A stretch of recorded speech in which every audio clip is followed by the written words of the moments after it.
Bonjour à toutes et à tous les amis, comment allez-vous aujourd'hui? Il faut savoir qu'il faut faire confiance au chaos. Il y a toute une intelligence supérieure qui est en train de travailler dans cette transformation et donc l'éveil se passe vraiment dans une phase où on est vraiment on est dégoûté, on n'a vraiment plus envie de ce système.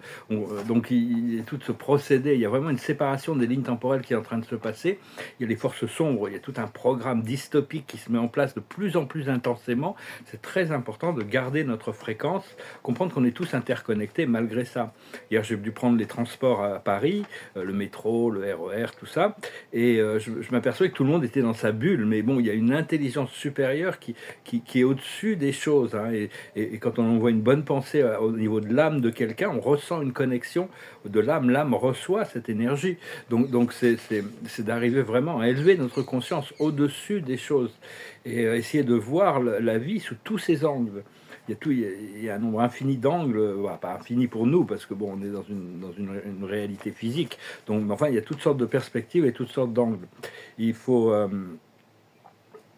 il faut savoir que tout ce qui n'est pas aligné avec la lumière, il y a la justice divine qui arrive, et tout ce qui n'est pas aligné avec la lumière va se dissoudre, hein.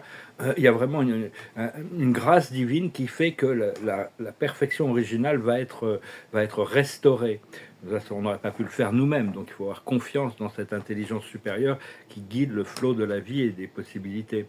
Et je vais discuter d'un fait que je regarde, il y a beaucoup de shows de science-fiction, de télévision, de shows qui imaginent un nombre de réalités matérielles et physiques parallèles. Comme quoi il pourrait y avoir. Mais personnellement, j'ai jamais eu la preuve de ça, hein.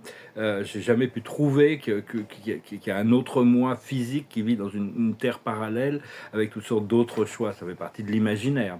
Cela dit, dans la quatrième dimension, une fois qu'on sera rentré, on sera plus dans la physicalité, mais dans l'astral, qui est une réplique parfaite de la Terre, mais avec des lois différentes. À ce moment-là, il va y avoir cette séparation dans l'astral de la quatrième. La Terre va passer de la troisième dimension à la quatrième dimension. Et dans cette quatrième dimension, il y en a qui vont être polarisés dans la quatrième dimension négative, qui vont rentrer dans un champ dystopique, et ceux qui vont rentrer dans un champ utopique, un champ une terre paradisiaque. Donc c'est important de se polariser positivement le plus possible, hein. Et tout en comprenant que tout ça, à un moment donné, tous ceux qui sont dans le champ dystopique, qui ne sont pas qualifiés pour pouvoir vivre dans une société d'équilibre, de partage, de joie, de bonheur, d'amour, vont pouvoir continuer leur évolution sur une autre planète après, une fois que la transformation sera complète. Et, euh, et donc... Par contre, oui, j'ai eu de nombreuses preuves que mon âme s'est incarnée à différents moments de cette ligne temporelle dans l'histoire, hein. Et j'ai vu qu'il y avait des technologies qui permettraient de rééquilibrer les lignes temporelles quand le monde supérieur, le monde spirituel décide que c'est quelque chose qui ne va pas. On remet les choses en place, hein. Donc, enfin, des technologies spirituelles, disons. Et donc, par contre, j'ai eu vraiment de nombreuses... Et donc, on ne peut pas vraiment changer la ligne temporelle, parce que si on repartait dans l'histoire, dans notre histoire, parce qu'on pourrait revenir en arrière pour changer un détail de notre vie, ça créerait toutes sortes de choses qui créeraient énormément de chaos. Il faut avoir confiance que laisser les choses être guidées depuis un plan supérieur. Parce qu'il y a constamment des ajustements dans la ligne temporelle pour servir l'évolution de la conscience. Euh, Parce qu'on peut avoir des mémoires qui viennent du passé, mais on peut aussi avoir des mémoires qui viennent du futur. Se souvenir du futur, se souvenir de la destinée, se souvenir de notre point de liberté pour arriver à l'intégrer de plus en plus. Comprendre que tout se passe actuellement, maintenant, hein, dans l'expérience. Nous, on vit sur Terre d'une manière très séquentielle, c'est comme un film qui se déroule progressivement, mais au niveau de l'âme, tout est vécu passé, présent, futur. Le passé existe autant que le futur. Et donc, le champ des probabilités, des possibilités et des certitudes.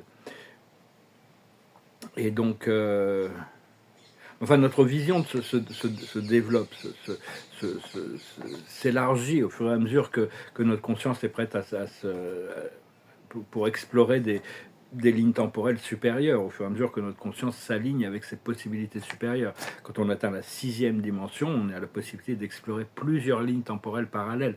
Mais on doit d'abord intégrer la cinquième dimension. Mais dans la cinquième dimension, il reste des illusions individuelles et collectives. Une fois qu'on s'est débarrassé de ces illusions individuelles et collectives, on peut explorer différentes lignes temporelles. Après ça, on arrive dans la septième dimension, on n'a plus besoin d'explorer des lignes temporelles, on est ancré dans la vérité, et on est l'œil de Dieu ancré dans dans la réalité qui au service du tout. Et donc, je pensais discuter de certains faits divers qui sont très amusants, des trucs sombres, des trucs lumineux. Enfin bon, l'esprit m'a dit que c'était pas vraiment ma mission ici, mais qu'il y a beaucoup de gens qui s'intéressent beaucoup plus aux évolutions de la matrice qu'à l'ascension spirituelle de leur conscience. Enfin, on doit vraiment se concentrer sur l'abondance et la prospérité. Et cette abondance et cette prospérité, elle est garantie, elle va arriver. Et donc, mais on va la recevoir en relation avec ce qu'on a donné.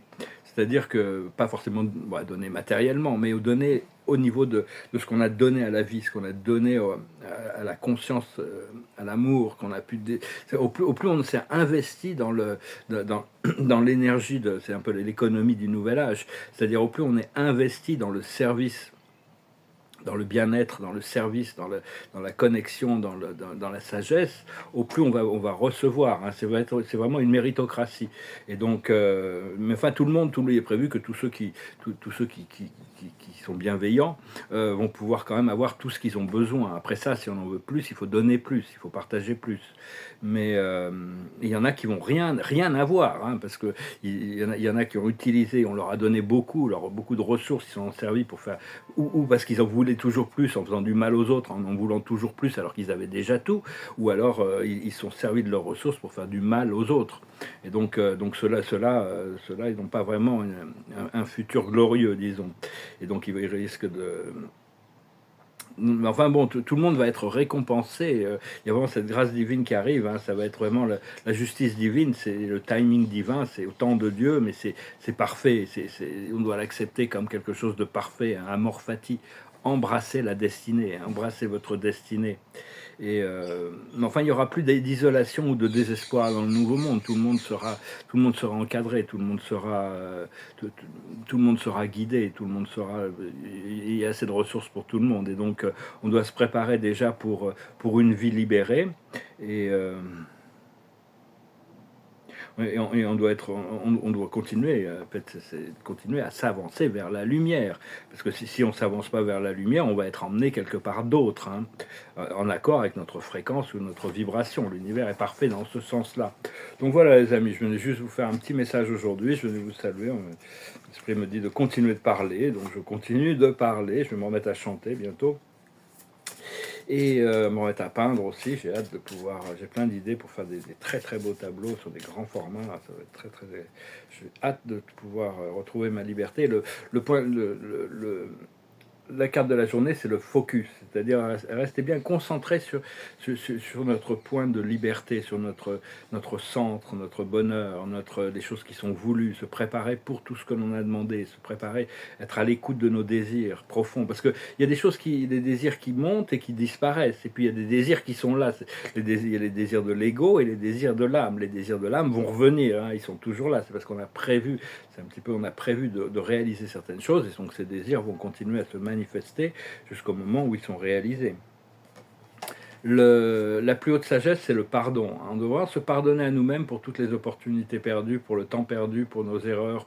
On a tous fait des erreurs, hein, de toute manière. Et pardonner aux autres aussi, hein, dans la mesure du possible. Ça ne veut pas dire de valider des choses qui sont malveillantes ou des choses comme ça. On n'oublie pas quand même. On est obligé de garder un équilibre sur les choses. Mais enfin, on ne doit pas rester accroché dans l'idée de vengeance ou de quoi que ce soit. Hein. Ça, c'est laisser l'univers s'autogérer. Enfin, à moins d'être appelé à faire quelque chose. Mais enfin, généralement, le karma, c'est quelque chose, c'est pas à nous de prendre, d'infliger du karma, parce qu'on en crée nous-mêmes en faisant ça. Donc, par contre, ce qu'il faut comprendre, c'est prendre des risques. c'est important de ne pas avoir peur, de prendre des risques, hein. Plus on prend de risques, plus on tente notre chance. En réalité, sur beaucoup de choses, on n'a pas vraiment grand-chose à perdre. Moi, j'étais un petit peu réservé dans ma vie. J'ai raté pas mal d'opportunités, aussi bien professionnelles que sentimentales, parce que j'étais trop réservé. Maintenant, je me dis, bon, quand les opportunités arrivent, je ne vais pas passer à côté. Si ça passe ou ça casse. Mais bon, au moins on aura essayé. Donc prenez des risques, n'ayez pas peur de prendre des risques intelligemment calculés. Ce qu'il faut faire, c'est rester dans le flow. Restez dans votre flow, hein, restez dans votre énergie, l'énergie de notre âme. Et l'aboutissant, c'est des aventures, hein. Donc voilà, il y a des nouvelles aventures qui se préparent, des grands voyages, toutes sortes de rencontres, toutes sortes. Je sens ces choses extraordinaires qui sont en train d'arriver. J'espère que c'est bientôt, parce que bon, je les sens comme immédiates, mais bon, ça fait longtemps que je les sens comme immédiates. Je sens que ça se rapproche de jour en jour, de moment en moment, de seconde en seconde, hein. Tout ça, ça se rapproche, donc on attend cette cristallisation. Une fois que c'est complètement cristallisé dans les plans astro-spirituels, on voit comment ça va s'intégrer dans la matière. Et là, il y a beaucoup de surprises qui sont là aussi. Voilà les amis, je vous remercie d'aimer, de partager, de commenter, de souscrire. Je vous remercie pour vos dons. Je garde le champagne au frais, hein. On va bientôt pouvoir célébrer. Et puis je vous souhaite une excellente journée. Namaste.